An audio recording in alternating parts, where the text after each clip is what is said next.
Ah, Sacarlo en Teams para que no te molesten. tal vez en No. ti me lo cambie, ¿cierto? No. Bueno, chicos, Gina, entonces vamos a recordar cositas de la clase pasada para ver que sí hayan estudiado. ¿Listo? Traten de no mirar los nombres, por favor. ¿Qué te estoy señalando aquí? La espina del isquio. Sí. Isquiática. Espina isquiática o Ciática. espina ciática. Muy bien. ¿Qué estoy señalando aquí? Espina ilíaca postero inferior. Muy bien. ¿Aquí?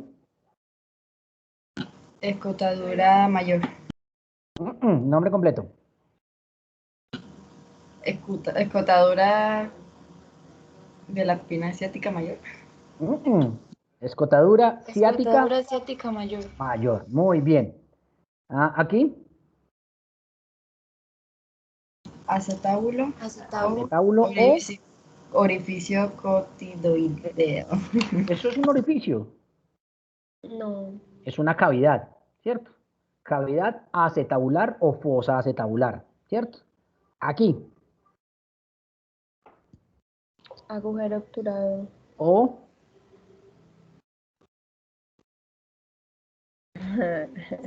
Profe, siempre me corta con los segundos nombres. También se le puede llamar ¿cómo?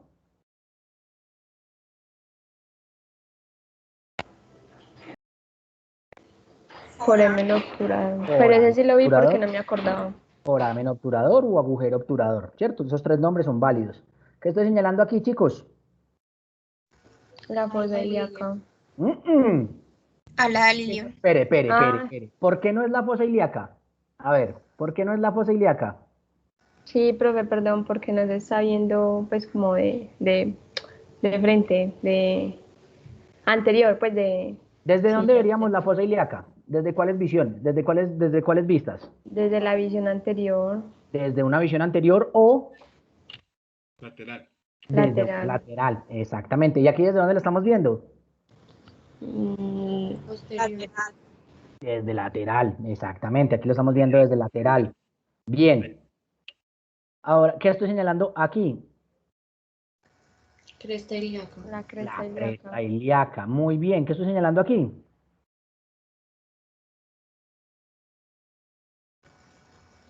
La espina ilíaca. Posterior superior. Pero superior. Muy bien. ¿Aquí?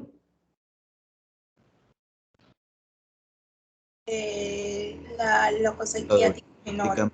No. Escotadura isquiática menor. La escotadura ciática menor. Bien. ¿Y qué estamos viendo aquí?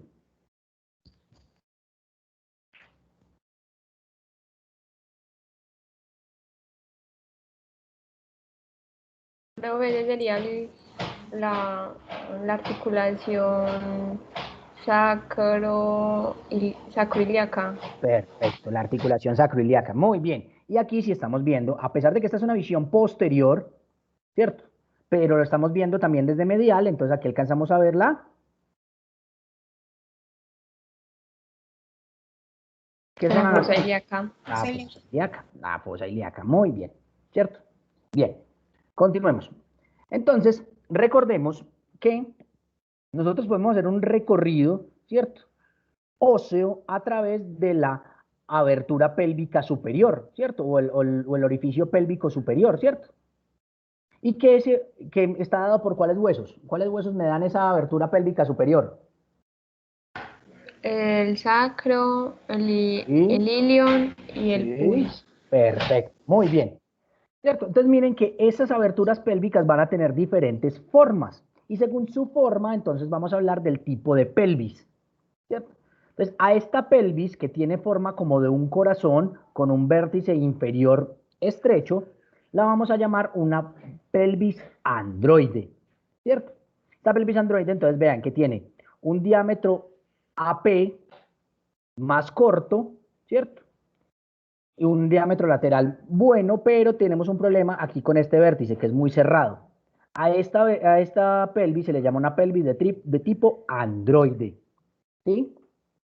Luego tenemos esta pelvis, que tenemos un buen diámetro AP y tenemos un buen diámetro lateral, ¿cierto? Con una forma como si fuera una manzana, ¿sí? A esta pelvis la vamos a llamar una pelvis ginecoide. A esta pelvis, que tiene una abertura pélvica superior con un diámetro lateral corto y un diámetro AP largo, la vamos a llamar una pelvis de tipo antropoide. Y a esta pelvis que tiene un diámetro AP corto y un diámetro lateral ancho, a esta pelvis la vamos a llamar una pelvis de tipo platipeloide. Platipeloide. ¿Sí? Estas pelvis tipo A y B, o sea, la androide y la ginecoide, son más habituales en mujeres blancas, ¿cierto? En mujeres de raza blanca. Las pelvis de tipo ginecoide y antropoide, o sea, B y C, son más comunes en mujeres de raza negra, ¿cierto? La tipo D, que es la platipeloide, es una tipo de pelvis que es mucho más común en simios, ¿cierto? En primates mayores, aunque hay algunos humanos que pueden tener este tipo de pelvis. Y es infrecuente, lo que les decía, en ambos sexos. Y esta tipo A y tipo C es más frecuente en personas de sexo masculino, pero ojo, y esto es importante, aunque esas diferencias anatómicas y entre esa pelvis típicamente masculina, que sería la tipo androide, y la tipo femenina, que sería la tipo ginecoide, son más características en hombres y en mujeres por distribución, no es infrecuente o no es imposible que pueda haber una mujer que tenga una pelvis de tipo androide y que pueda haber un hombre que tenga una pelvis de tipo ginecoide. Ahora, ¿esto por qué será importante? Esta forma de la pelvis, ¿qué creen ustedes que cuál es su importancia? Para tener bebés. Para, para que pase el feto, ¿cierto? Entonces, para lo del canal de parto. Entonces, obviamente, una mujer en la que uno de entrada sospeche una pelvis androide, ¿será que es una mujer que uno deja trabajar fácilmente en sala de parto? No, Entonces, ¿qué va a hacer uno con esa mujer? cesárea. Probablemente la vaya a llevar a una cesárea. Y lo mismo en el caso pues, de una... Profe, Hola, me perdí, ¿me puede repetir esa parte, por favor? ¿qué pasa? Que no Si entendí. se supone que el androide también es pues como habitual en las mujeres blancas, ¿por qué dificultaría el proceso de parto? ¿Por qué tú crees que la cabeza del muchachito va a caber fácil por acá? Con este vértice aquí tan marcado. No, Exactamente. Es por eso. Porque no va a caber por ahí, se va a trancar. gracias. ¿Bien? Bien. Listo. Pero además de la forma del estrecho pélvico superior o la abertura pélvica superior, miren que hay otras cosas que podemos medir o mirar que nos van a permitir saber si una pelvis es masculina o femenina, ¿cierto? ¿Qué notan ustedes en cuanto al ángulo que se forma debajo del pubis, al ángulo subpúbico de esta pelvis de la derecha y esta pelvis de la izquierda? ¿Qué pueden decir de esos ángulos? Que una es más abierta que la otra. Una tiene un ángulo más obtuso, o tiene un ángulo obtuso, perdón. Una tiene un ángulo obtuso y la otra tiene un ángulo agudo. ¿Qué es un ángulo agudo? ¿Cómo se define un ángulo agudo? Acuérdense del colegio. Que tiene menor de 90 grados. Entonces, un ángulo agudo es un ángulo que va desde 0 hasta 90 grados, ¿cierto? Y un ángulo obtuso,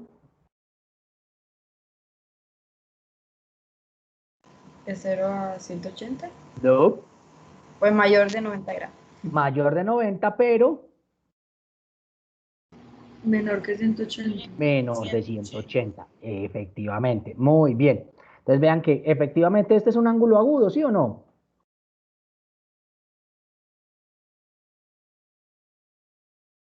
Sí. Y este es un ángulo obtuso, ¿o no? No, ¿No? ¿No te parece que este ángulo tiene más de 90 grados? no, Sí, Ah, no por me supuesto. parece. ¿Cómo? A mí no me parece. ¿No te parece? Un ángulo agudo, si tomamos como referencia este, un ángulo recto nos daría más o menos aquí, más o menos. Ah, no, no, ya, ya, ya. No, no, sí, yo estaba viendo era el dibujito del triángulo verde, pero sí, sí, Mm, obvio sí. ujú, claro. Ahora, ¿será esto lo único que nos diferencia en la pelvis típicamente masculina y la pelvis típicamente femenina? ¿O qué otra diferencia encuentran ustedes ahí marcada? Profe, que Pero, la sínfisis púbica es como más ancha. Bueno, te la valgo, listo, está bien. Pero una cosa más notoria que esa incluso. profe, que no sé, el hueso ilíaco está, pues del lado derecho está como más grande, más salido y del otro no. ¿Qué, específicamente qué parte de los ilíacos? El ala, Los alerones ilíacos, exactamente. Miren que los alerones ilíacos en el lado derecho están más abiertos y en el lado izquierdo están más cerrados, ¿cierto? Entonces esta pelvis de la derecha será una pelvis típicamente masculina o una pelvis típicamente femenina. típicamente masculina. Femenina. Ah, femenina. Femenina, claro.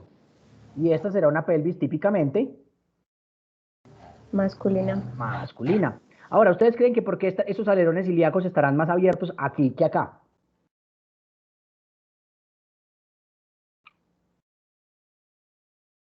Pues, profe, para que el feto esté como, pues tenga una correcta posición, no. Exacto, para que tenga espacio donde crecer. Acuérdense que el feto, el útero empieza creciendo aquí dentro de la cavidad pélvica, pero en la medida en la que va aumentando el tamaño, él se sale de la cavidad pélvica, ¿cierto? Y él crece en la pelvis mayor y en la cavidad abdominal. Él ocupa ese espacio, ¿sí? ¿Queda claro eso? Sí. Bien. Entonces, como decíamos, la pelvis ginecoide es el tipo femenino normal, es decir, el más frecuente, ¿cierto? Su abertura pélvica superior presenta típicamente una forma redondeada o ovalada y un diámetro transverso ancho, ¿cierto? Una pelvis platipeloide o marcadamente androide o típicamente masculina en una mujer puede entonces representar riesgos durante el parto vaginal. Entonces uno aspiraría que todas las mujeres ojalá tuvieran una pelvis de tipo ginecoide, ¿sí? Entonces ese tamaño de la pelvis menor es muy importante en obstetricia, ya que va a ser el conducto óseo a través del cual va a pasar el feto durante el parto vaginal. Entonces aquí vamos a hablar de los diámetros pélvicos conjugados, ¿cierto? Que son medidas que tomamos para saber si un muchachito va a caber o no por la pelvis de la mamá. ¿Listo? Entonces, para determinar esa capacidad de la pelvis femenina, para que una mujer pueda dar a luz, entonces podría ser que lo hiciéramos de forma radiográfica o manual. En una mujer embarazada, ¿ustedes cuál de las dos escogerían? Si fueran ustedes, chicas, ¿cuál escogerían? Profe, la manual.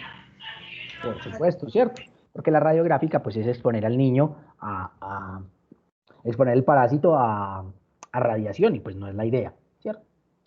Entonces, vamos a medir varios diámetros. Vamos a empezar hablando del primero, que es el diámetro anteroposterior mínimo de la pelvis. Entonces, venga, yo me devuelvo aquí un momentico, les voy a explicar una cosa. ¿Alguien sabe qué es el promontorio del sacro?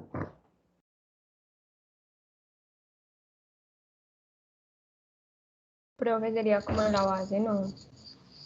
¿La base de qué? Del sacro. No. Más o menos. O sea, sí, pero no. Profe, ese no sería como para empezar a determinar dónde se empieza a diferenciar la pelvis. No. El promontorio del sacro es el lugar donde se une la última vértebra lumbar, este es L5, y empieza la primera vértebra sacra, ¿cierto? Este lugar en el que se da una curvatura, ¿cierto? Si usted lo ven desde lateral, aquí viene la última vértebra lumbar y aquí empieza la primera sacra, eso me da una prominencia hacia adelante. Este lugar, esa prominencia se le conoce como el promontorio del sacro, que es coincidente, ¿cierto?, con el recorrido que hace justamente la abertura pélvica superior. ¿Estamos de acuerdo? Sí. Bien.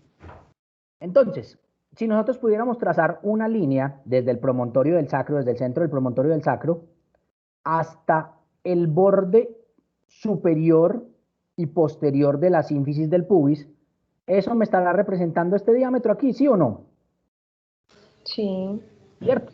Ahora, clínicamente, esto y físicamente en una mujer viva, ¿esto será posible hacerlo? Con una palpación, con una exploración manual.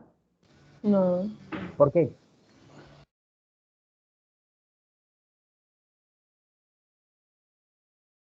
Eso es verdad, porque no se puede hacer.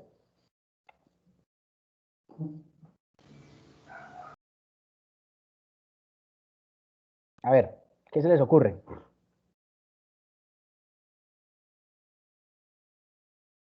Porque hay vísceras, ¿o qué? Pues sí, pues primero porque aquí hay piel, ¿cierto? Aquí adelante hay piel, y si tú, entonces, tú fueras a medir esto con un dedo, pues tendrías que rebajar aquí la piel y meter un dedo. Pero además en la medida en la que vas metiendo el dedo, ¿qué te vas a encontrar? El ojo del muchachito. Tú le vas a sacar un ojo al niño.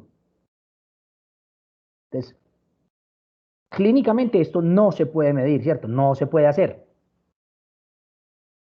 Ahora, ¿será que desde este borde inferior sí podríamos medir hasta acá arriba?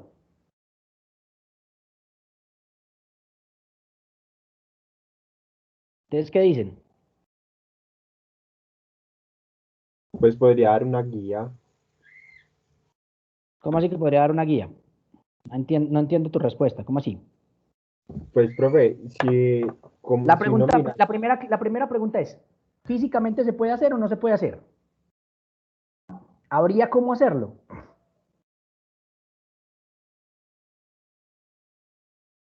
No, ¿No? No, uno por aquí no se puede meter. Sí, ¿Por dónde se metería entonces?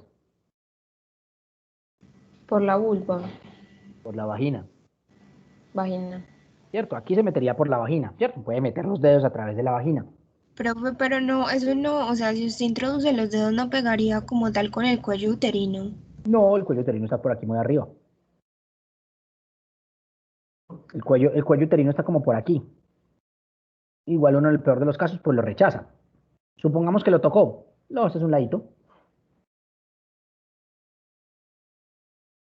Pero entonces, físicamente sí se puede hacer. Uno puede meter los dedos para medir esta distancia desde aquí hasta aquí, ¿o no?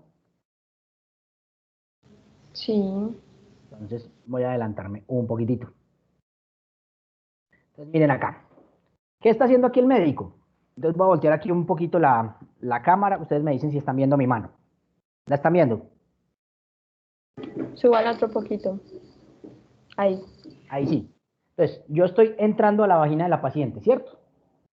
¿Hasta dónde me va a entrar la mano? Mire que se hace en esta posición. ¿Hasta dónde me va a entrar la mano? Ahí es donde llega el pulgar. Hasta aquí, ¿cierto? Hasta donde empieza el primer dedo.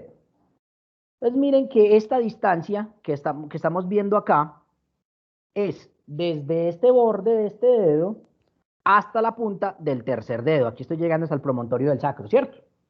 Entonces yo ya sé que esta medida desde acá hasta acá son 13 centímetros, ¿cierto? Desde acá hasta acá son 13 centímetros, ¿cierto? ¿Por qué no puedo medir desde acá hasta acá? O sea, ¿por qué no puedo medir desde el borde superior de la sínfisis hasta el promontorio del sacro? Pues porque está aquí todo el pubis. ¿Sí o no? ¿Me siguen? Sí. Pero si Profe, yo no, mágicamente... muy bien. ¿Cómo? Esto es como, lo que estamos hablando es como para la estrechez. Para ver la distancia de ese diámetro verdadero, de este diámetro conjugado verdadero. Ah, ya. ¿Listo? ¿Qué es? El diámetro conjugado verdadero sería desde el borde superior de la sínfisis del pubis hasta el promontorio del sacro, pero ya dijimos que físicamente eso no se puede hacer, ¿sí o qué? Sí. Entonces vamos a tomarlo de una forma indirecta. Y esa forma indirecta es que vamos a medirlo desde el borde inferior hasta, hasta la sínfisis del pubis. Si ustedes mágicamente pudieran quitar este pubis de acá y pudieran rotar su mano hacia adelante, la distancia ya sí les daría desde acá hasta la punta del segundo dedo, ¿sí o qué? O sea, hagan este Sí, movimiento de profe. desplazar y les daría. Entonces, ¿qué nos quiere decir eso? Que si nosotros restamos esa diferencia, ¿están viendo mis dedos? Sí. Sí, Si nosotros restamos esa diferencia entre la distancia de acá a la punta del tercer dedo, y la restamos la diferencia de tamaño entre el segundo y el tercer dedo, que más o menos es 1,5 cm, entonces podemos calcular la distancia desde acá hasta la punta del segundo dedo y eso nos daría el diámetro verdadero obstétrico. ¿Sí lo entendieron? Sí, profe. Es una manera indirecta. Entonces, a este ángulo que se mide desde el borde inferior hasta el promontorio del sacro, lo vamos a llamar el diámetro diagonal. El diámetro conjugado diagonal. ¿Qué es la medida real que necesitamos?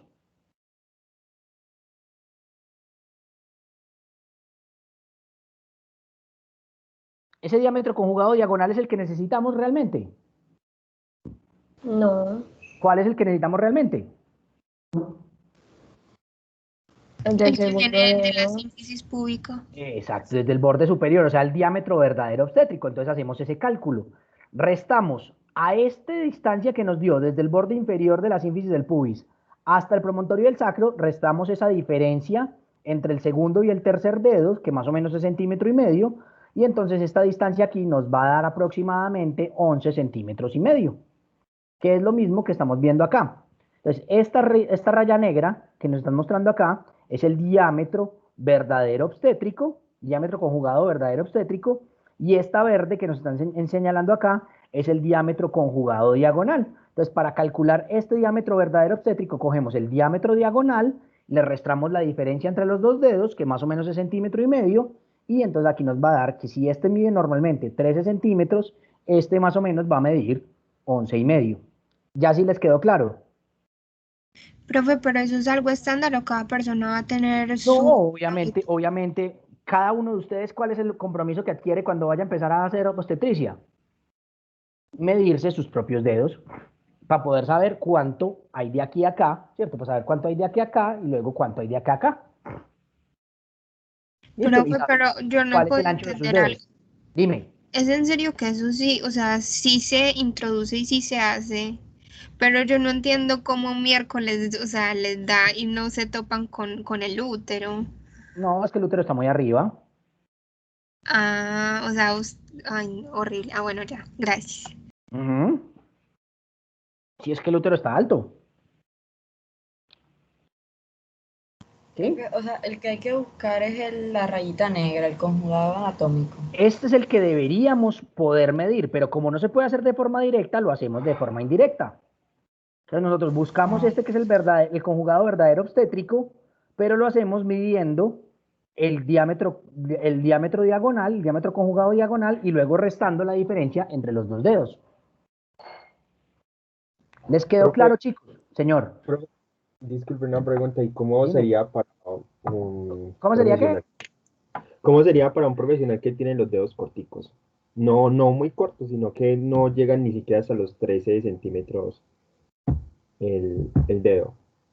Pues sí, depende, o sea, depende de qué tan chiquitos sean, ¿cierto? O sea, la idea es que uno más o menos tiene una mano tamaño estándar. Las niñas de pronto tienen una mano más pequeñita, entonces ellas les va a entrar un poquito más también la mano. Entonces, pues les digo, ustedes, ¿cuál es el compromiso? Se tienen que medir sus dedos. Tienen que tener sus dedos medidos para poder saber esas cosas. Ya, muchas gracias. ¿Listo? Bueno, Profe, yo la verdad no entendí casi. ¿qué no entendiste? A ver, ¿qué no entendiste? Perdón.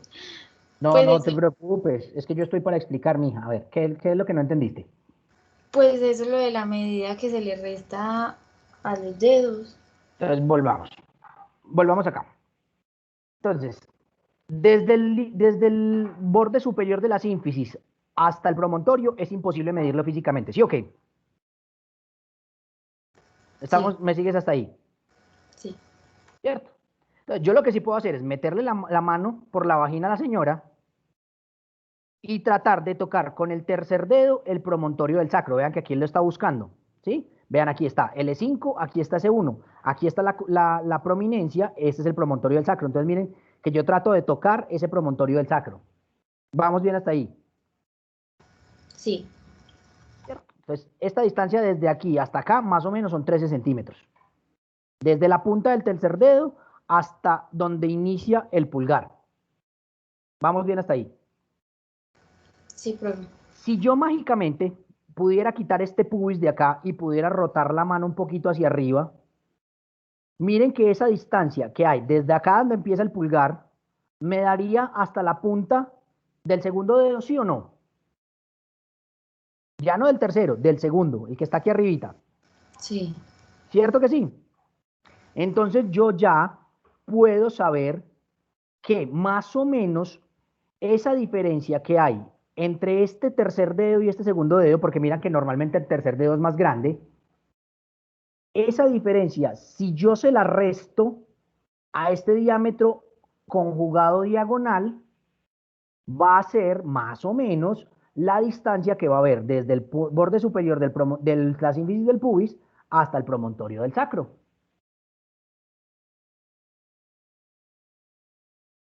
Entonces, si el diámetro conjugado diagonal normalmente mide 13 centímetros, pues entonces, restándole esta diferencia que hay entre el segundo y el tercer dedo, que más o menos es de 1,5 centímetros, entonces ya sabemos más o menos que esta distancia del borde superior de la sínfisis del pubis al promontorio del sacro, más o menos van a ser 11,5 centímetros.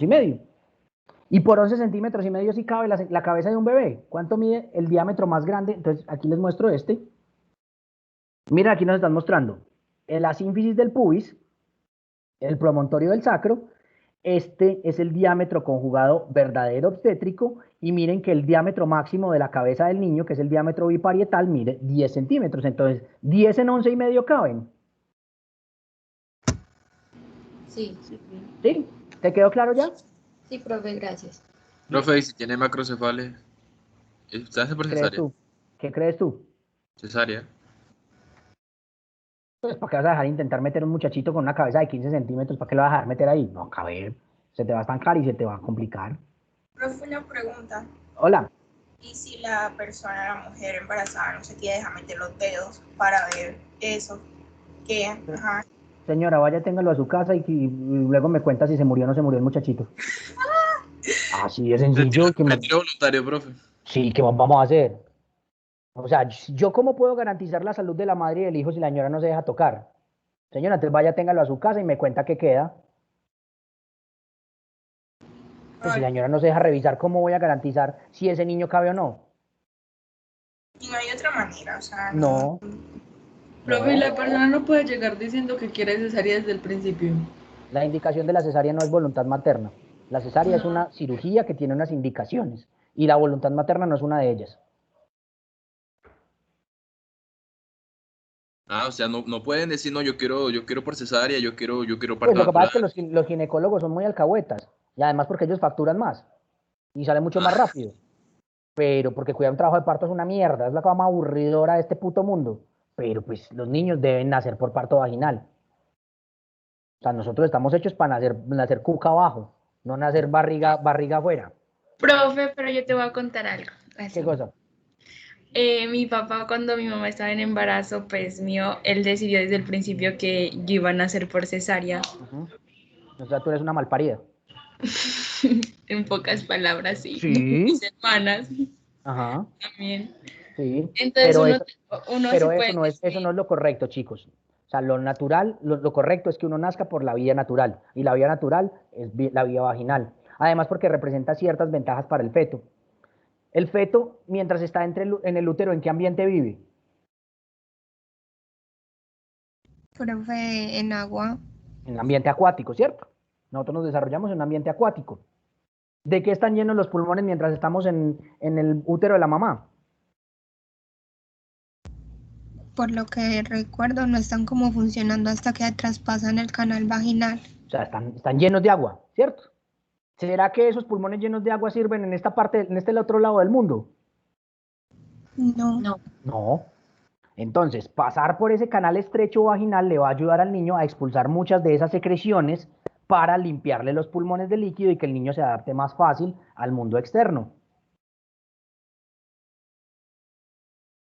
¿Sí? Profe, Entonces, es real que los que nacen por parto natural tienen, o sea, es mejor su sistema inmunológico, o sea, sufren menos enfermedades también. Además, porque también pasa ponerse en contacto con la microbiota de la madre, de la vagina de la mamá, también le ayuda a estimular el sistema inmune, eso también es cierto. Entonces, en general, además que la cesárea es una cirugía, acuérdense que las cirugías tienen sus riesgos implícitos, ¿sí?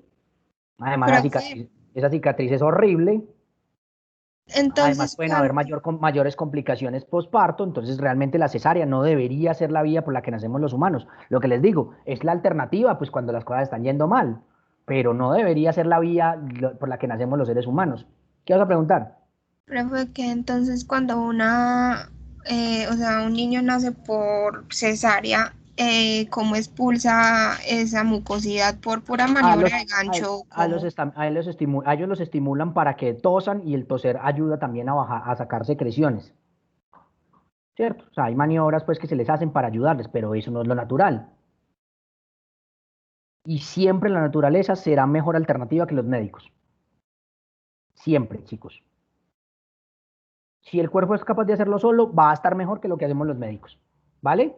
Apréndanse eso para la vida, como médicos. Profe, si usted hubiese sido el médico que me hubiese atendido a mí, me hubiese dejado morir, porque mi mamá no se dejó meter los dedos y ella podía parir y ella dijo que no, que era necesaria, no, pues no, y le hicieron la cesárea. Yo hubiera mandado a tu mamá para la casa. Señora, vaya, haga lo que quiera con su vida. Pues porque es que yo para poder garantizar la atención médica, tengo que poder examinar a mi paciente, independiente de que le vaya a hacer cesárea o no. Lo que pasa es que si ya la tenía programada para cesárea, pues entonces él se quitó un problema de encima. Les dije, cuidar trabajo de parto es una mierda, es un aburridor. Profe, ¿Sí? Estefanía es asmática. Si hubiese nacido por parto natural, de pronto no hubiese tenido esas enfermedades. ¿Cuáles? Estefanía es asmática. No, eso no tiene nada que ver. No. No, eso es hereditario, pero tiene que ver es con otras cosas de la HLA, pues que tiene que ver es con autoinmunidad. Acuérdense que el asma es una suerte de hiperactivación del sistema inmune. ¿Sí? Ok, chicos, entonces, una cosa que nos falta. ¿Qué es esto que estoy señalando aquí?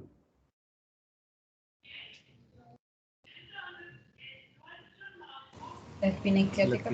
La espina ciática. ¿Será que las espinas ciáticas son un obstáculo para ese canal de parto? Sí. Claro que sí, miren que ellas se meten hacia medial y me obstruyen el canal de parto. Entonces, esa distancia que hay entre las dos espinas, que se llama el diámetro interespinoso, también va a ser una distancia importante que debe medir por lo menos, como mínimo, 10,5 centímetros para que el bebé pueda caber por ahí. Si esa distancia interespinosa es más pequeña de 10 centímetros, por ahí no va a salir el muchachito, punto. ¿Listo? Entonces, ese diámetro interespinoso uno también lo puede palpar. Cuando uno mete las manos, cuando uno mete los dedos, voltea los dedos y los gira, ¿cierto? Uno puede buscar palpar esas espinas ciáticas, ¿cierto? Si uno las palpa, pues muy probablemente haya una buena distancia interespinosa, pero si uno las palpa muy fácil, probablemente esa distancia interespinosa sea muy corta, sea menos de 10 centímetros, y van a haber problemas para ese parto. ¿Listo?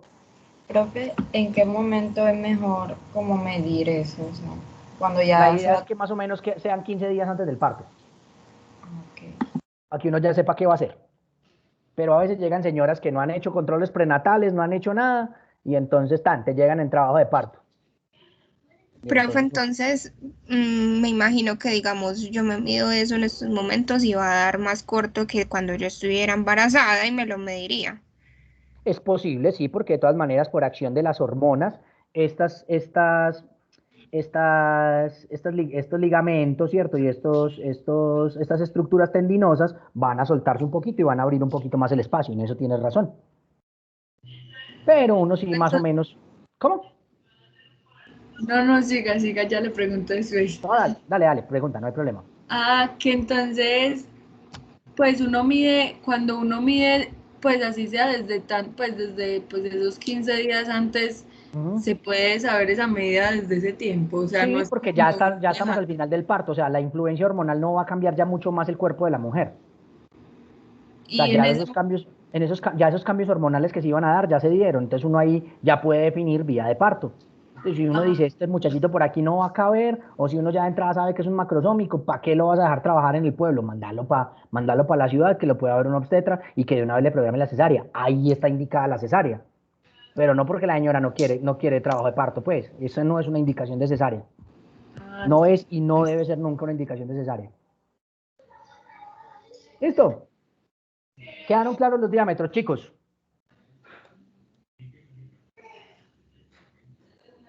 ¿Aló? ¿Quedaron claros? Profe, sí. Ok, muy bien. Entonces lo que decíamos, en las pelvis óseas, las espinas isquiáticas, ¿cierto? Van a extenderse hacia medial, la una hacia la otra, y esa distancia interespinosa entre ellas es normalmente la parte más estrecha por donde va a pasar ese ese feto, ¿cierto? Y pues obviamente entonces va a tener una distancia mínima que es de 10,5 centímetros. Entonces, si esa, bueno, y otra cosa que hay que mirar acá, me devuelvo un poquito, es este diámetro subpúbico, ¿cierto? O este ángulo subpúbico, mejor. Si uno mete 2 deditos, 3 deditos, y caben facilito, ¿será que esa pelvis está ancha o está estrecha? Está ancha. Está ancha. Pero si uno mete 2 deditos y le quedan ahí muy estrechitos, ¿será que esa pelvis está muy estrecha o está muy ancha? Estrecha. ¿Cuál dejaré trabajar para trabajo de parto en primer nivel? La estrecha. La ancha. Obvio, ¿no? Pues por aquí va a salir mucho más fácil una cabeza. Sí. ¿Esto? ¿Queda claro? Sí. Listo. Muy bien. Vamos entonces a empezar a hablar de la cavidad pélvica. Señor. Venga, a mí me quedó una duda con la medición del espacio intraespinoso. Ajá, del diámetro interespinoso. Ajá. El diámetro interespinoso. Sí. O sea que no hay una forma certera de medirlo, es como si se siente o no. No, porque es que tú tienes otra medida que tienes que conocer, es la distancia que hay a la máxima abertura de tus 2 dedos. O sea, eso ustedes también lo tienen que saber. Yo ya sé que mis 2 dedos abiertos al máximo me dan como 10,5 centímetros. Ah, ok. Entonces, si yo abro mis dedos al máximo y no toco nada, ya sé que tiene más de 10,5 centímetros. Ah, listo. Sí, Si yo no los alcanzo a abrir del todo, si ya toqué espinas ciáticas, tiene menos de la distancia requerida, ¿sí o qué? Entonces, todo eso, cuando ustedes vayan a entrar a obstetricia, todos esos diámetros, todas esas medidas, ustedes las tienen que tener. Profe, pero esa sí ya no sería muy dolorosa. ¿Para qué? Pues porque es que una cosa es, digamos, vertical, pero eso ya horizontal abrirlo. No, es que tú primero los metes en vertical y luego los abres. Mija, si va a caber por ahí la cabeza de un muchachito, ¿usted cree que 2 deditos van a hacer daño? Acuérdese que por ahí va a salir un bollo de 3 kilos, mija. Profe, y entonces cuando ya hacen, digamos, el segundo y tercer falange, que es para mirar cómo la dilatación esa ya es muy diferente, o sea, que es como especie de tijera o como en V. Sí, uno lo hace como en tijera. Pero entonces esa sería ya para ver como tal lo del útero o... La dilatación del cuello. Ah, bueno. Ya mira la dilatación del cuello.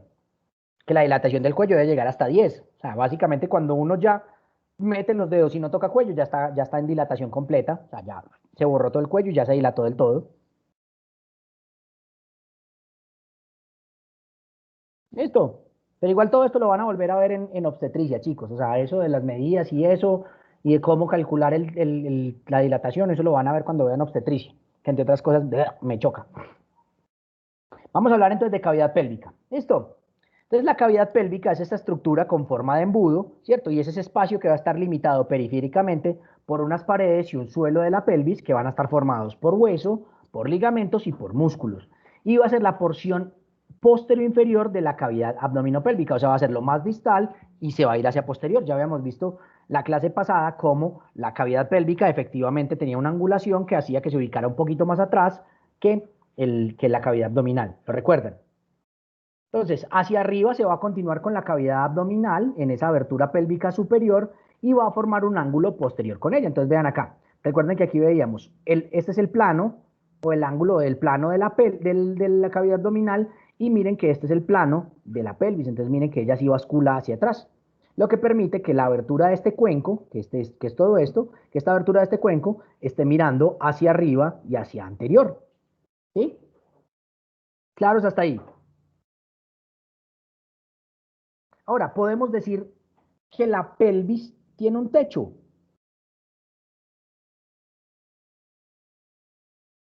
Esto es la pelvis. ¿La pelvis tiene un techo? Sí. ¿Sí? ¿Cuál es el techo de la pelvis? No. ¿Hay algún límite entre la cavidad abdominal y la pelvis? ¿Un límite anatómico? No, no hay ninguna estructura que diga, vea, hasta aquí es abdomen y a partir de aquí es pelvis. No. ¿Qué es este espacio que estoy señalando acá?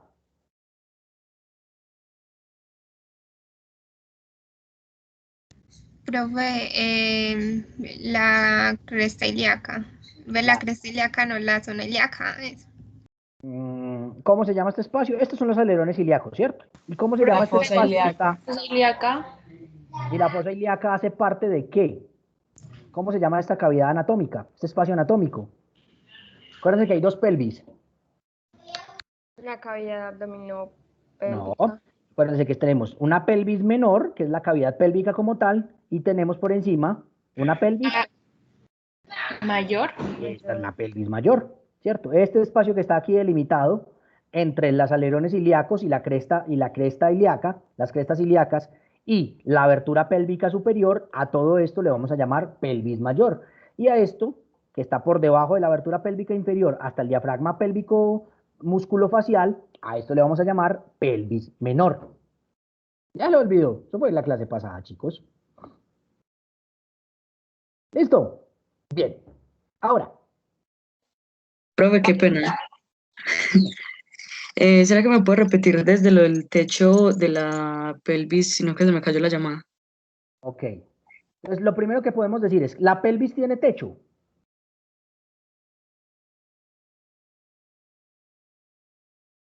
¿Qué dicen ustedes, chicos? No. No tiene techo, ¿cierto? Porque no hay ninguna estructura que me delimite, como si pasa, por ejemplo, aquí, entre la cavidad abdominal y la cavidad torácica, hay una cosa que me delimita, que es el diafragma. ¿Estamos de acuerdo? Entonces no hay ninguna estructura anatómica que me separe cavidad abdominal de cavidad pélvica, por eso se conoce como cavidad abdominopélvica, porque casi que es un continuo, no hay un techo. Ahora, parémonos aquí directamente en la cavidad pélvica, en la pelvis menor. ¿Listo? Estamos hablando de cavidad pélvica. Si nosotros nos paramos aquí, en el centro de la cavidad pélvica, imagínense que el cuarto en el que ustedes están es la cavidad pélvica. Si ustedes miran hacia atrás, hay pared posterior. Párense aquí y miren hacia acá, hacia atrás. Hay pared posterior. Claro. Sí, profe. ¿Y quién me da esa pared posterior? El sacro. La región glútea. El sacro, no, la región glútea está muy atrás. Pero desde el punto de vista óseo, me da límite el sacro y ¿qué más me da límite? El coxis, profe, no. El coxis, ¿cierto? Ahora, nuevamente, párense aquí. Si ustedes miran hacia adelante, hay pared anterior. No.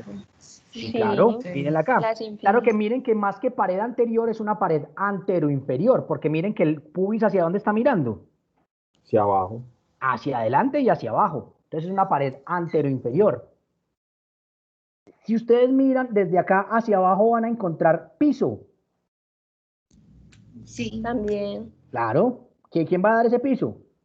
el perineo. No, el periné no es, el periné es periné. Pero aquí sí se van a encontrar el suelo de la pelvis, ¿cierto? Que son una serie de músculos que los vamos a ver ahorita. El Pero diafragma. ¿Cómo? El diafragma. El diafragma pélvico músculo-facial, que está formado por varios músculos. Ahora, si ustedes se paran acá y miran hacia arriba, ¿será que alcanzan a ver un semitecho? Profe, como la curvatura. Exactamente, entonces uno alcanza a ver un pedacito del sacro que está aquí encima de nosotros. ¿Alguno de ustedes ha ido al Atanasio, al estadio? Sí. ¿Cierto? Entonces, si ustedes miran la tribuna preferencial, la tribuna de Occidente, ustedes ven que hay un pedazo de la tribuna que está tapada por un techito, pero que de resto de ahí para abajo se mojan todos. Ajá. Entonces aquí pasa algo parecido. Hagan de cuenta que esta es la tribuna occidental del Atanasio. Entonces ustedes alcanzan a ver un pedacito de la pelvis que tiene un semitecho, pero de ahí para adelante está abierto. Entonces por eso no podemos hablar de un techo de la pelvis, sino de un semitecho. ¿Claros? Ahora, parados aquí estamos, esto lo voy a trasladar aquí. ¿Listo? ¿Será que tenemos paredes laterales? Sí. Sí. Que desde el punto de vista óseo, ¿quién me las dan?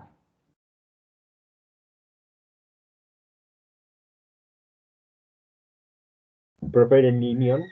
¿Cómo? El ilion. Los coxales, o sea, los coxales, ¿sí o qué? Sí. Coxal derecho y Huesos coxal izquierdo. Sí. Luego vamos a ver que hay otros músculos que me hacen parte de esa pared lateral de la pelvis. ¿Me siguen hasta acá? Profe, yo tengo una duda. Señor. Por eso yo te dije ahorita que lo del promontorio sirve como para diferenciar como ese techo. Eso sí es verdad. Desde el promontorio hasta la sínfisis del sacro. Ahí se ve la rayita, ahí se ve la rayita. Esa no serviría. Exacto. Este sería el diámetro conjugado verdadero obstétrico. Pero eso no sirve como para diferenciar el techo. No, hasta aquí iría el semitecho. Hasta el promontorio del sacro iría el semitecho, porque es que realmente no es un techo completo. O sí, mírenlo ustedes ahí. ¿Ustedes ven ahí un techo completo?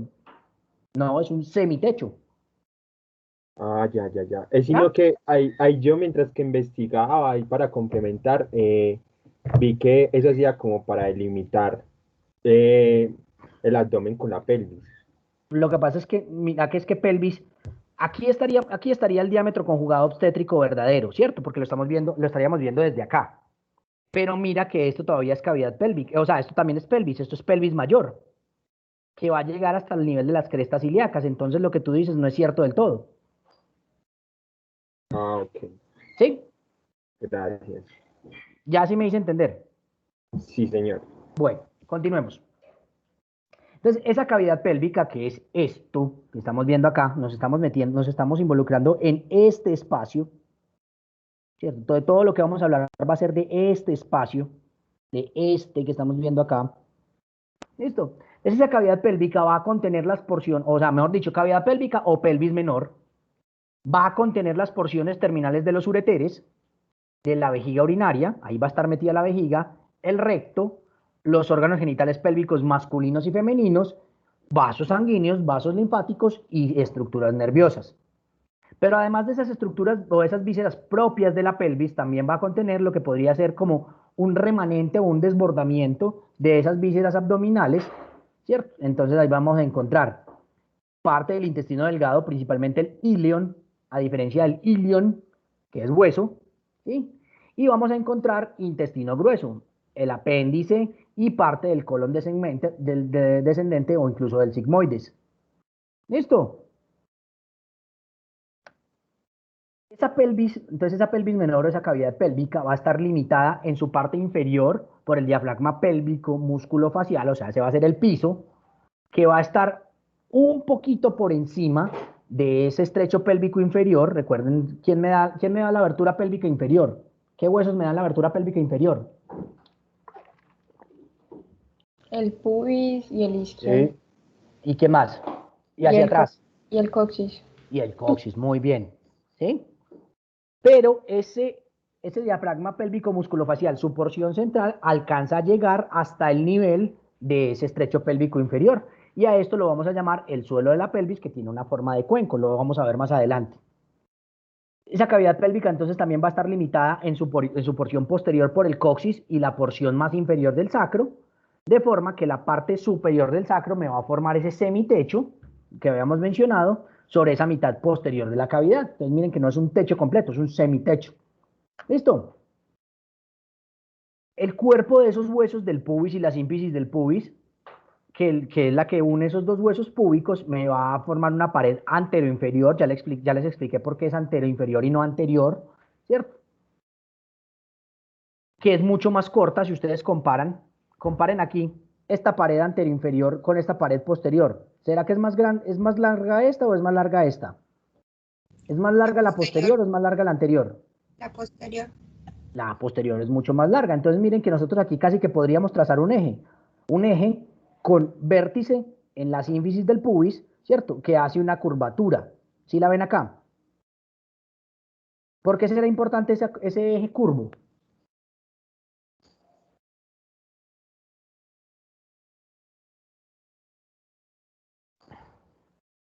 ¿Qué opinan ustedes, chicos? ¿Por qué será importante ese eje curvo?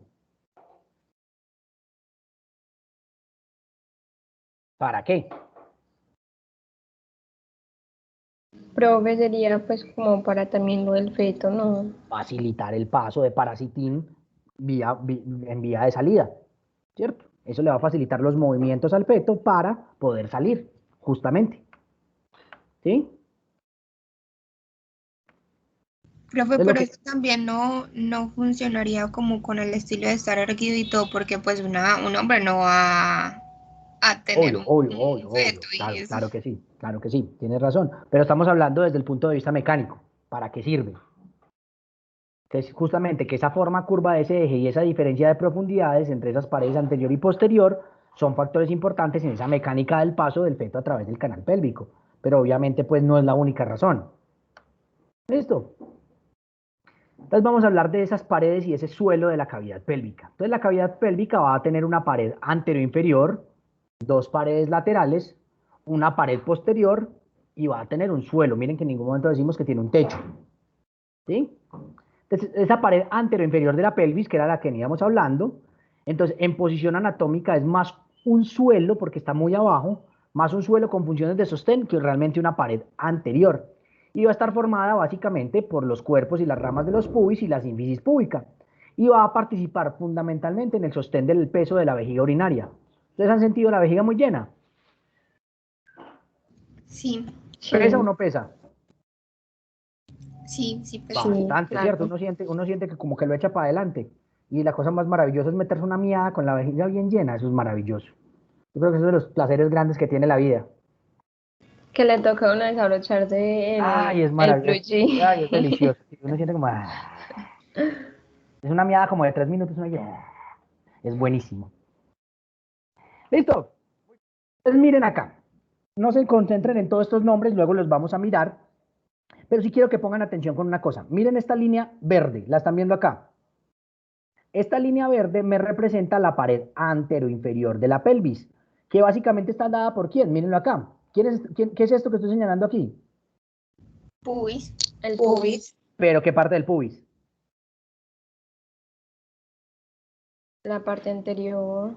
No. El cuerpo del pubis, ¿cierto? Este es el cuerpo del pubis y aquí vemos la rama superior, ¿cierto? Aquí abajo estaría la inferior no visible, ¿sí? Y aquí vemos la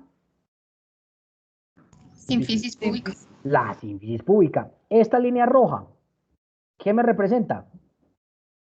La parte Sacro. posterior que es sacro. La pared posterior que está dada por el sacro y por quién más. Coxis. Por el coxis, muy bien. Y esta pared lateral, desde el punto de vista óseo, está dada por quién? Huesos coxales. Por los coxales, ¿cierto? Muy bien. ¿Vamos bien hasta ahí? Sí. Sí, profe. Miren acá. Entonces, ¿qué estoy señalando aquí? Cuerpo del El pubis. cuerpo del El pubis. cuerpo del pubis. O sea que todo es, ¿esto qué sería? Estas cosas que estoy señalando aquí, ¿qué es? La Pubis. parte posterior. La rama del pubis, la rama superior del pubis, ¿cierto? Y aquí estoy señalando ¿qué? Sínfisis La púbica. sínfisis del La pubis. sínfisis del pubis. O sea que todo esto que estoy señalando aquí es la pared. Anterior. Anterior. ¿Sí es anterior? Antero inferior. Anterior inferior. Antero inferior. Bien. Muy bien. ¿Qué estoy señalando acá? Parte posterior. La Sacro pared. y coxis. La pared posterior que está dada por el sacro del coxis, ¿cierto? Aquí les voy a enseñar de una vez un músculo que hace parte de la pared lateral. Me estoy adelantando un poquito, no importa. Este músculo que están viendo acá se llama el músculo obturador interno. ¿Qué parte de hueso creen ustedes que está tapando ese músculo obturador? Miren que me deja un espaciecito que se llama el conducto obturador. ¿Qué creen ustedes que me está tapando? El foramen obturado. El foramen obturador. Por este conducto obturador va a pasar el paquete vasculonervioso obturador. Luego veremos de qué está hecho. ¿Cierto? Si hay un obturador interno, ¿qué quiere decir? Que hay un externo. Que hay un obturador externo, que no hace parte de la pelvis y no vamos a hablar de él, pero para que sepan que existe. ¿Listo? Y quiero que vean que mire que este músculo obturador interno tiene una fascia, ¿cierto? Tiene su protección, como todos los músculos, tiene una fascia, pero que esa fascia a este nivel, miren cómo se pone gruesa. ¿Sí? ¿Sí ven cómo se pone aquí gruesota? Y es muy importante porque este engrosamiento de la fascia obturatriz, que así se llama la fascia del músculo obturador interno, esa fascia obturatriz va a ser un sitio de inserción para otros músculos, que son los que estamos viendo acá, que son los músculos elevadores del ano. Este es el piso pélvico. Aquí estamos viendo esa pelvis desde arriba. Entonces estamos viendo pared anterior, paredes laterales, pared posterior, y estamos viendo de una vez el piso de la pelvis. O sea que todo esto que estamos viendo acá es el famoso diafragma músculo facial o piso pélvico. ¿Sí lo ven? Sí, profe. ¿Listo? Bien. Entonces, como les decía, esas paredes laterales de la pelvis van a estar formadas por los huesos coxales derecho e izquierdo. Cada uno de ellos va a tener, cada uno de esos coxales va a tener su foramen obturador. Ustedes ya saben de qué estoy hablando. Y ese foramen obturador va a estar cerrado parcialmente por la membrana obturatriz, que es la fascia del músculo obturador interno. La mayor parte de esas paredes laterales, ¿cierto?, van a estar cubiertas por unas almohadillas que son los músculos obturadores internos. Entonces, esas fibras musculares de cada obturador interno, de cada músculo obturador interno, van a unirse, van a converger hacia posterior, se vuelven un tendón, se giran hacia lateral y van a pasar desde su origen en la pelvis menor a través del foramen isquiático menor. Entonces, aquí recorderis. ¿Qué hay por encima y por debajo, o sea, superior e inferior a las espinas ciáticas, a las espinas isquiáticas? Las escotaduras. Las escotaduras, ¿cuáles?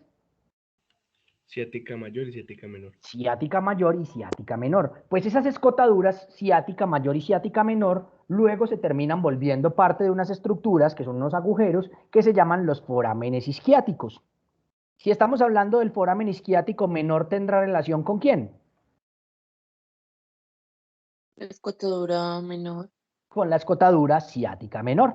Entonces, a través de ese agujero que se forma, tomando también, o haciendo parte de ella también la escotadura ciática menor, por ahí se va a meter el tendón del músculo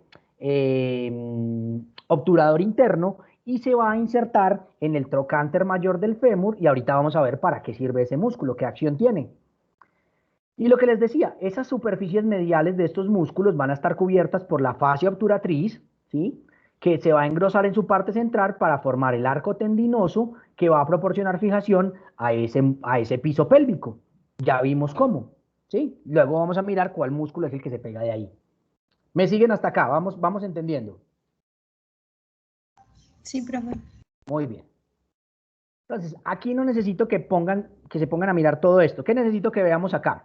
Necesito que veamos que este es el músculo obturador interno y que él me deja un espacio, que es el conducto obturador, por el que va a pasar el paquete vasculonervioso obturador. Ese paquete vasculonervioso va a tener una vena, una arteria y un nervio. Profe, ahí sería donde está la arteria femoral. No. La vena femoral va por otro lado. La vena femoral pasa por acá, por la arcada inguinal, pero eso lo vamos a ver más adelante. Esta va por encimita. Aquí nos estamos metiendo dentro de la pelvis menor. O más bien, estamos saliendo de la pelvis menor. Entonces, ese paquete vasculonervioso obturador, como les dije, traía tres cosas: un nervio, una vena y una arteria. ¿Cómo creen ustedes que se llaman cada uno de ellos?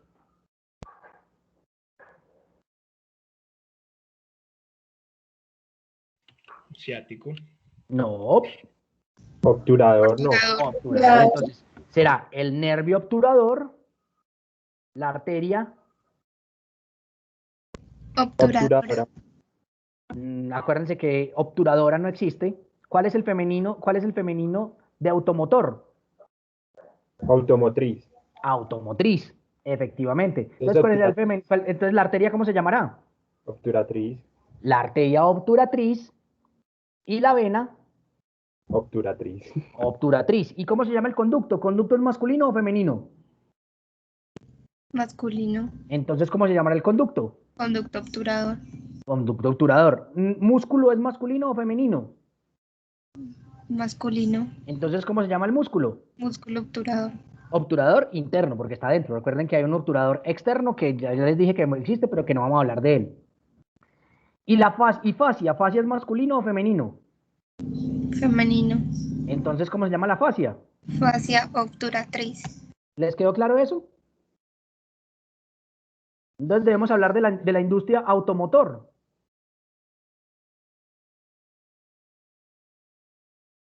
¿O cómo debemos decir? ¿Industria es masculino? ¿Industria es masculino o femenino? Femenino. Femenino. Entonces debemos hablar de la industria automotriz. ¿Taller es masculino o femenino? Masculino. Entonces debemos hablar de un taller Taller. automotor. Ah. ¿Sí? ¿Sí les queda clara esa diferencia entre masculino y femenino ahí? Sí, profe. Bueno, chicos, continuemos. Listo. Entonces, en posición anatómica, esa pared posterior de la pelvis va a tener una pared y un semitecho óseos en esa línea media que van a estar dados por el sacro del coxis. Hasta ahora no hay nada nuevo. Vamos a tener unas paredes posterolaterales que van a ser músculo-ligamentosas, es decir, van a estar formadas por músculos y ligamentos, ¿cierto? Entre las que vamos a tener las articulaciones sacroiliacas y los ligamentos sacroiliacos, o sea, los que ayudan a fortalecer esa articulación sacroiliaca, pero además vamos a tener a los músculos piriformes. Ya vamos a hablar del músculo piriforme. Pero además vamos a tener unos ligamentos, que son los sacroiliacos, que ya hablamos de ellos, pero además vamos a tener los ligamentos sacroespinosos. ¿De dónde creen ustedes que van los ligamentos sacroespinosos? Profe, desde el hueso sacro hasta el ilion. No. Empezaste muy bien. Van desde el sacro, pero ¿a dónde se pegan? Ligamentos sacroespinosos. Sí. Ah, entonces desde el sacro hasta que me imagino que la zona lumbar. No. Las espinas ciáticas. Hasta las espinas ciáticas. ¿Cierto? Entonces van desde el sacro hasta las espinas ciáticas. Y los ligamentos sacrotuberosos. ¿De dónde irán? Desde el sacro hasta la tuberosidad ciática. Hasta las tuberosidades isquiáticas, ¿cierto? O ciáticas, efectivamente. Entonces los sacrotuberosos van desde el sacro hasta las tuberosidades isquiáticas. ¿Listo? Bien. Entonces, como decíamos, el músculo obturado, el músculo piriforme va a nacer en las... Aquí esta es una visión posterior, no, anterior. Esta es una visión anterior. Estamos viendo, entonces, el origen del músculo piriforme que nace en las vértebras sacras S2 a S4, o sea, S2, S3 y S4, sale de la pelvis menor a través del foramen isquiático mayor, que está relacionado desde el punto de vista óseo ¿con quién?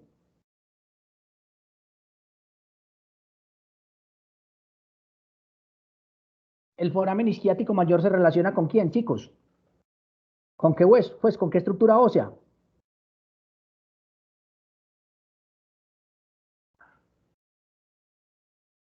A ver, ¿el foramen isquiático menor se relacionaba con quién? Con el pubis. Hombre. El foramen. Sí. ¿Se acuerdan cuando hablamos del músculo obturador interno que dijimos que salía de la pelvis por dónde? El foramen obturador. No, él tapa el foramen obturador, pero su tendón sale ¿por dónde? Por la escotadura. Exactamente, por el foramen isquiático menor que tiene que ver con la escotadura ciática menor. Ahora, si el músculo piriforme sale a través del foramen isquiático mayor, ¿tendrá que ver anatómicamente con quién? La escotadura mayor. Con la escotadura ciática. Por eso es que se tienen que acostumbrar a decir los nombres completos. Porque si no, se enredan. Ciática mayor. Entonces, ¿qué estoy señalando aquí? La espina ciática. La espina ciática. Entonces, esta es la escotadura ciática menor, ¿cierto? Que se relaciona con que me forma parte del foramen isquiático menor. Y esta es la escotadura ciática mayor que me hace parte del foramen isquiático mayor. ¿Ya sí queda claro? Entonces miren cómo ese músculo piriforme sale por ese foramen isquiático mayor y se me va a pegar también al trocánter mayor del fémur. Y miren que los dos tanto el músculo obturador interno como el músculo piriforme, lo que me ayudan es a meter la cabeza del fémur en el acetábulo y la estabilizan. O sea que estos dos músculos hacen parte de los estabilizadores de la cadera. ¿Queda claro eso, chicos? Sí. Profe, en la clínica es como en el esguince de esa articulación. La luxación. No, el esguince. Los esguinces. No es muy común, pero puede pasar. Pues tiene que ser un movimiento muy extremo, pero sí se puede esguinzar. Y de pronto en parto no se puede dar. ¿Cómo? En parto. Es posible, pudiera pasar. Lo que pasa es que normalmente los esguinces tienen que ver con mecanismos de alta energía. Y a pesar de que el parto es un mecanismo, es un movimiento de alta presión, no es un movimiento de alta energía, porque no es brusco, es gradual. Profe, pero entonces los músculos, digamos, estos que nos ayudan ahí son más fuertes porque casi no se ve como esa luxación a comparación de la del hombro o la de rodilla. Efectivamente. Sin embargo, sí se ven las luxaciones de cadera y son terribles, pero son músculos muy fuertes. Realmente sí, tiene razón. ¿Listo? Continuemos. Entonces, hay otro músculo. Y también son músculos muy internos, ¿no? Pues ahí Sí, claro, mira que vienen desde la pelvis menor. están muy protegidos por otros músculos de afuera. Efectivamente, sí, señor. Entonces, tenemos otro músculo que es muy importante, ¿cierto? En la cavidad pélvica, que realmente nacen en la pelvis mayor, incluso por fuera de ella, que es el músculo psoas ilíaco. Y se llama así porque tiene dos vientres. Un vientre ilíaco, que miren que me tapiza la fosa ilíaca, me tapiza la cara interna de este músculo ilíaco, de este hueso ilíaco, ¿sí? Y su porción psoas, que nace desde la duodécima vértebra torácica, o sea, desde la vértebra T12, y las 5 lumbares, L1, L2, L3, L4, L5, miren que aquí está todo su nacimiento, me forma un vientre que al final estos dos vientres convergen en un solo tendón y van a terminar pasando hacia la porción posterior del fémur y va a ser el principal flexor de la cadera. O sea, que el músculo que les permite a ustedes sentarse, ¿cierto? Flexionando la cadera, va a ser justamente el psoas ilíaco. Y desde el punto de vista clínico, este psoas ilíaco es importante porque me representa una de las maniobras para evaluación de apendicitis. ¿Dónde estará anatómicamente el apéndice? Fosa ilíaca derecha. O sea, más o menos aquí donde lo tengo, ¿cierto? Sí, profe. Ahora, si este apéndice está inflamado y yo le pongo al paciente a que fleje la cadera contra resistencia, eso me va a irritar las fascias de estos dos músculos. Sí. ¿Cierto? ¿Y qué le va a producir al paciente? Dolor. Dolor. Entonces, esa es una de las maniobras, una de tantas, que utilizamos para saber si un paciente tiene una apendicitis. Eso se llama la maniobra del psoas. Entonces, le decimos al paciente que fleje la cadera a 90 grados y que intente flejarla lo máximo que le dé. Y nosotros le hacemos contrarresistencia. Y si esto le produce dolor, entonces la maniobra es positiva y es una de las cosas que lo ponen a sospechar a uno en una apendicitis. ¿Quieren preguntar por ahí algo? Sí, profe, cuando muchas veces el apéndice está retraído, que se esconde y que casi no sale ni en las ecografías ni nada, cuando se hace esta maniobra igualmente va a doler. No es posible que no. Porque hay apéndices retrosecales, entonces se meten muy para allá atrás, entonces no alcanzan a irritar. Esos son los pacientes que lo engañan a uno, que se le pasan a uno, ¿cierto? Porque tienen variantes anatómicas. ¿Vamos bien hasta acá? Sí, profe. Listo, continuemos. ¿Cómo así? Así, no ¿Qué cosa? entendí eso lo que... ¿Qué cosa? O sea, no sé. Eso es lo que acaba de decir, ¿qué fue lo que dijo? Cuando hay un apéndice retrocecal, el apéndice no se viene hacia anterior, sino que se va hacia posterior. Se mete detrás del ciego. Entonces no puede irritar aquí un poquitico, pero a veces se mete más hacia atrás.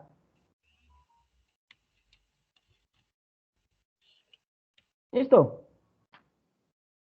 Entonces esos músculos piriformes van a originarse en el sacro, en su porción superior, van a estar laterales a los forámenes pélvicos y se van a ir hacia lateral, saliendo de la pelvis menor, a través del foramen isquiático mayor. Ustedes ya saben de qué les estoy hablando.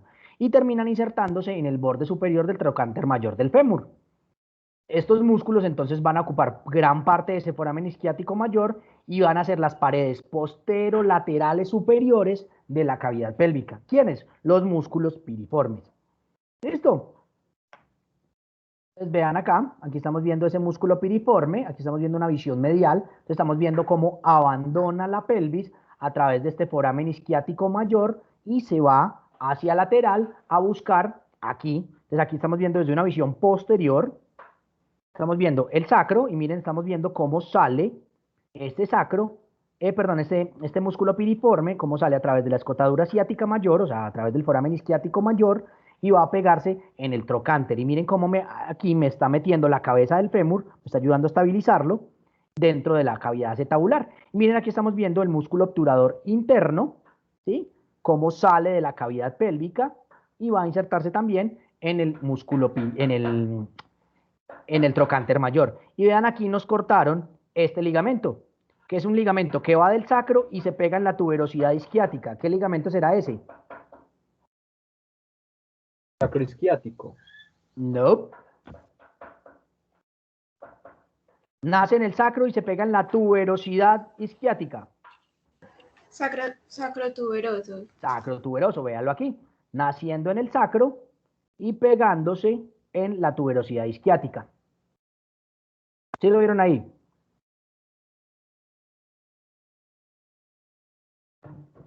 ¿Listo? Profesor, ¿para qué decir, perdón? ¿Qué cosa? Como para identificar que esa articulación. ¿Cómo así? No entiendo. No entiendo tu pregunta. A ver, ¿eso a qué nos ayuda a diferenciar? No, el sacrotuberoso, acuérdense que hace parte de las paredes laterales de la pelvis. ¿Cierto? Es una estructura ligamentaria que hace parte de la pared lateral de la pelvis. Ah, ok, ya. Gracias. ¿Listo? Sí, señor. Ok. Entonces aquí estamos viendo el músculo obturador interno, aquí estamos viendo el conducto. ¿Cuál conducto? Obturador. Obturador. ¿La fascia qué? Obturatriz. La fascia obturatriz. Este es el nervio. Obturador. La vena. Obturatriz. Y la arteria. Obturatriz. Muy bien, chicos. Muy, muy bien. ¿Listo? Bien. Vamos a recordar algunos de los músculos de la pelvis y el periné. Entonces, los músculos de las paredes y el suelo de la pelvis. Entonces, la pared lateral, que va a estar dada por ese músculo obturador interno. La pared posterolateral superior, que va a estar dada por el músculo piriforme. Y el suelo de la pelvis, que va a estar dada, o el piso pélvico, que va a estar dada por dos músculos. El músculo isquiococcigio, o simplemente coccigio, ¿sí? Y el músculo elevador del ano, que está formado por tres músculos, que son el músculo puborectal, el músculo pubococcigio y el músculo iliococcigio. Entonces, ¿cuántos músculos me forman el piso pélvico? Dos. ¿Cuáles son? El isquiococcigio. El isquiococcigio o simplemente coccigio. Y el elevador del ano. Y el elevador del ano, que está formado por ¿cuántos músculos? Tres. ¿Qué cuáles son? Puborectal, pubococcigio y iliococcigio. Efectivamente. Puborectal, pubococcigio e iliococcigio. Al coccigio usualmente lo van a encontrar, a este isquiococcigio usualmente lo van a encontrar como músculo coccigio. La ventaja de estos músculos es que le dicen a uno dónde nace y dónde se pega. El isquiococcigio va a nacer en la espina isquiática o en la espina ciática. ¿Y dónde se va a pegar? Al coxis. Al coxis. ¿El puborectal dónde va a nacer? La pubis. En el pubis, no la pubis, porque pubis es masculino. En el pubis, y se va a pegar ¿dónde? Recto. Entonces le va a dar, más que pegarse, le va a dar la vuelta al recto y va a pasar al otro lado. Entonces aquí me devuelvo, véanlo aquí. Espera, que aquí no se ve tan bonito. Se ve más bonito aquí. Aquí se ve más bonito. Entonces, pubo rectal, ¿cierto? Entonces, nace en el pubis, me rodea el recto y vuelve y se me pega en el pubis del otro lado. ¿Listo? Pubococcigio, ¿dónde nacerá?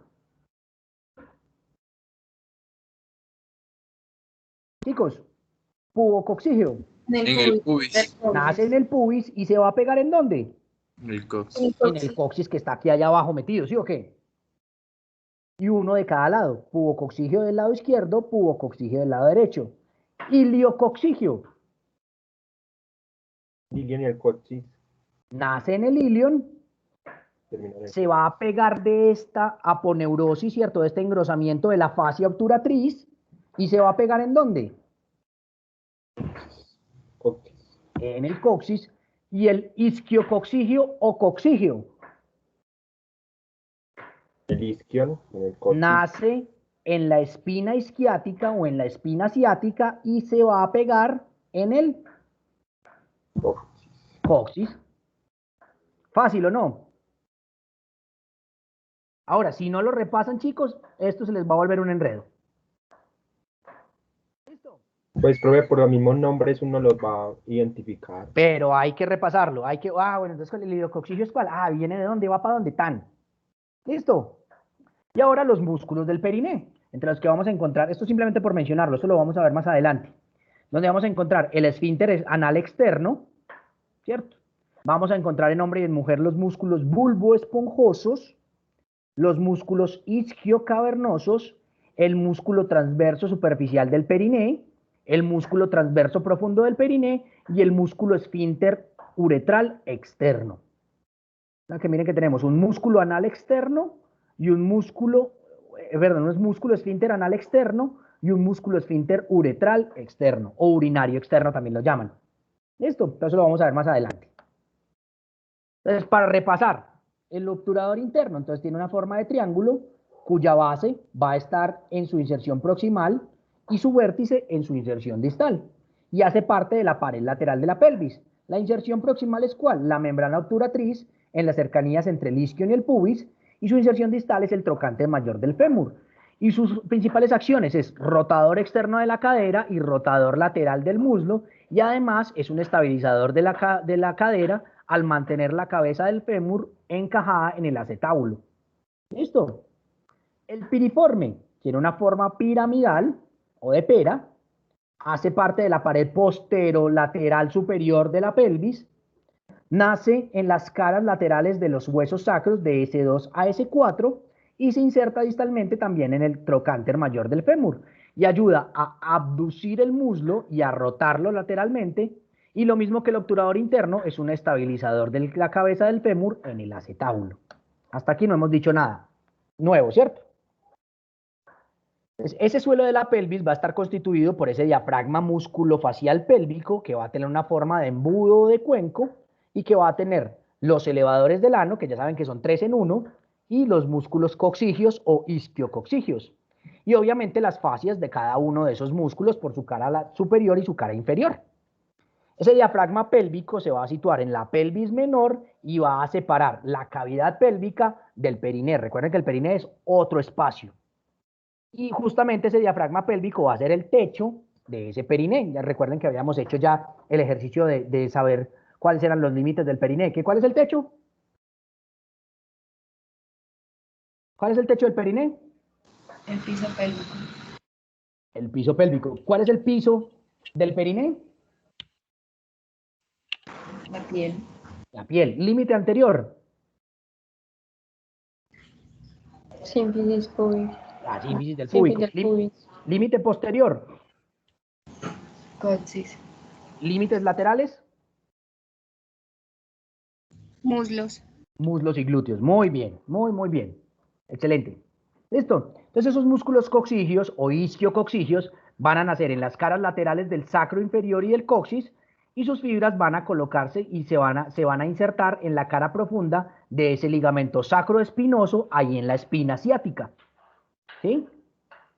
El elevador del ano, que es esa amplia lámina muscular, es la parte más grande e importante de ese suelo de la pelvis, esos elevadores del ano se van a insertar en ambos pubis hacia anterior, en las espinas isquiáticas hacia posterior y en el engrosamiento de la fascia obturatriz, que es el arco tendinoso de ese músculo elevador del ano, a cada lado. Recuerden lo que les mostré ahorita de dónde se engrosaba esa fascia obturatriz. ¿Listo? Pues aquí, recordemos. Entonces, un músculo que nace en el pubis me rodea el recto y se devuelve al pubis.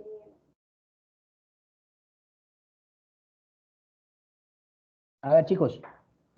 Cubo rectal. Cubo rectal. Nace en el pubis y se inserta en el coxis. Cubo coxígeo.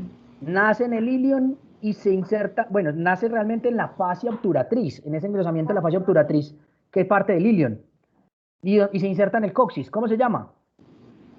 Iliocoxigio. Iliocoxigio. Nace en la espina ciática y se inserta en el coxis. Isquiocoxigio. O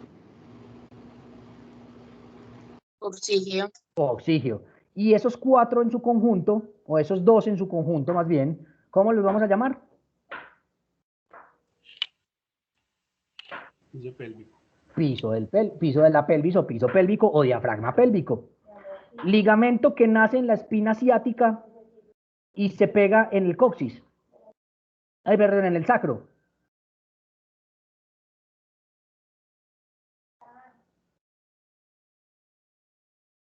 O más bien, que nace en el sacro y se pega en la espina ciática, pues para que no enreden. Sacro espinoso. Sacro espinoso. Nace en el sacro y se pega en la tuberosidad isquiática. Entonces, realmente, si fuera ese, lo veríamos desde aquí, lo veríamos aquí. Aquí no lo cortaron, pero si fuera ese, entonces nacería aquí en el sacro, en esta porción del sacro, y se pegaría acá. Que es estas dos son las dos tuberosidades isquiáticas. ¿Cómo se llamaría ese otro ligamento? Sacrotuberoso. Sacrotuberoso, porque pasa que aquí no lo estamos viendo. ¿Listo? Entonces ese diafragma pélvico se va a extender entre las paredes anteriores, laterales y posteriores de la pelvis, dándole un aspecto de una hamaca suspendida de esas inserciones que ya mencionamos, y va a cerrar gran parte de ese anillo de la cintura pélvica, ¿cierto? Va a haber una hendidura, entonces aquí me devuelvo. Miren que aquí entre los dos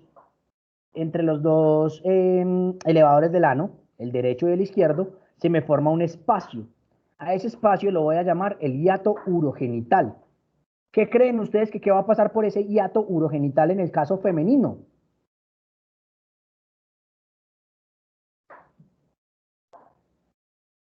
¿Qué pasará por aquí? Pero fue la orina, la uretra. La vagina. La vagina 1 y 2. ¿Cómo se llama el hiato? Urogenital. Entonces ya dijeron en la parte genital. ¿Qué les falta? La uretra. La parte uro, la uretra. Entonces en las mujeres por aquí pasará vagina y aquí pasará uretra, y en los hombres únicamente pasará Uretra. uretra, pues porque hasta la última vez que revisé los hombres no tenemos vagina. Y ese espacio que se da entre ese hiato urogenital y el recto es lo que se conoce como el cuerpo perineal, que es una zona anatómica muy importante cuando veamos periné. Pero de una vez quiero que la tengan aquí presente, porque aquí es la famosísima y siempre bien ponderada niés. ¿Cierto? Que ni es una cosa ni es la otra, es aquí, el cuerpo perineal. Pero o sea que está mal dicho cuando eso le dicen perineo. Exactamente, porque eso no es directamente el periné es mucho más largo, el periné va desde aquí hasta acá. Aquí solamente nos están señalando un pedacito del periné, que es el cuerpo perineal, que es una estructura fibrosa. Entonces, si somos estrictos, sí está mal dicho, porque eso no es el periné, eso no es completamente el periné, eso es un pedacito del periné. ¿Listo? Entonces, lo que decíamos, entonces ese hiato urogenital va a permitir el paso de la uretra en los dos, y en las mujeres va a permitir el paso del canal vaginal. ¿Listo? Y aquí podemos ver, que que en las mujeres hay una pequeña variación anatómica. Los hombres, como no tenemos vagina, entonces a nosotros nos falta un musculito que las mujeres tienen, que es una división más de ese piso pélvico, que es ese músculo pubovaginal, que es un músculo que va, como su nombre lo indica, desde el pubis, me rodea la vagina, me la abraza y se devuelve, ¿cierto? Que es muy parecido al pubo rectal. Miren qué interesante aquí se ve, chicos. Este es el músculo pubo rectal, este que estoy señalando acá. Miren cómo ese músculo, perdón, pubo rectal me abraza el recto, me lo retrae hacia adelante, hacia anterior, y eso de alguna forma ayuda a hacer la contención de las heces. Cuando este recto está lleno de materia fecal, ¿qué pasa con el esfínter? Con el esfínter interno, que es voluntario o involuntario.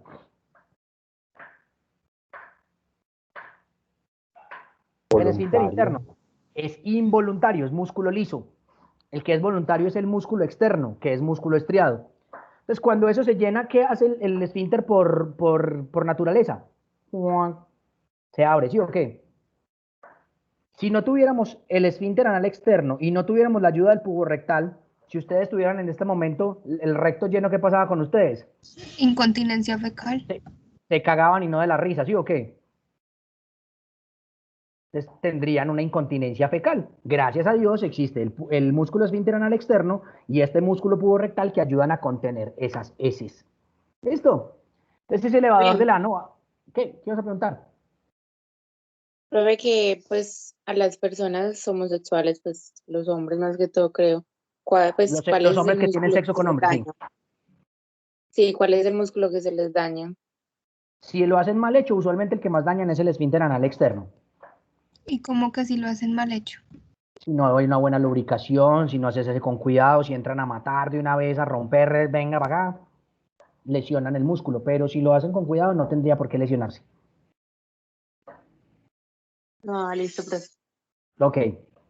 Entonces, como decíamos, es el elevador del ano, va a tener 3 porciones mal delimitadas, el pubo rectal, el pubo coccigio y el iliococcigio. Hasta aquí no he dicho nada nuevo, esto ya lo vimos. Ese elevador del ano entonces va a ser un suelo dinámico que va a ayudar a sostener esas vísceras abdominopélvicas que normalmente están en contracción semitónica para ayudar a sostener las vísceras pélvicas y además ayudar a mantener esa continencia urinaria y fecal, ¿cierto?